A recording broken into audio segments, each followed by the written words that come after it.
প্রতিদিনের মতন বাড়ির বাইরে বেরোনোর সময় যে প্রবলেমটা হয় সেই প্রবলেমটা যে আজকে হবে না তা হতেই পারে না। মানে হলো যে ড্রেসটা আমি পরবো সেই ড্রেসের সঙ্গে ম্যাচিং করে কোনো জুয়েলারি বা দুল যাই পরি না কেন সেটা যেন আমি সিলেক্ট করে উঠতে পারি না। তো সেই প্রবলেমটা আমার আজকেও হয়েছিল। তো যেমন তেমন করে আমি ড্রেসটা একটা পরে নিয়েছিলাম ঠিকই, কিন্তু ড্রেসের সঙ্গে মানানসই দুলটাই আমি খুঁজে পাচ্ছিলাম না। তো পেলাম দুটো দুল, সেটা আমি আবার তোমার দাদাকে জিজ্ঞাসা করলাম যে কোনোটাই তো ম্যাচিং করে পরার মতো আমি খুঁজে পাচ্ছি না। তো দেখো তো এই দুলটা পরলাম, আমাকে এই ড্রেসটার সঙ্গে কেমন লাগছে দেখতে। আসলে আমার কাছে না কত দামের ড্রেস পরলাম সেটা কখনো ম্যাটার করে না।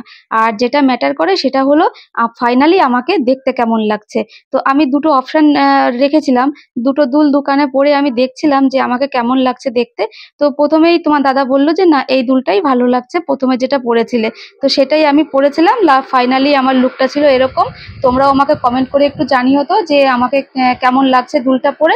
চলো টাটা, পরের ভিডিওর জন্য ওয়েট করো।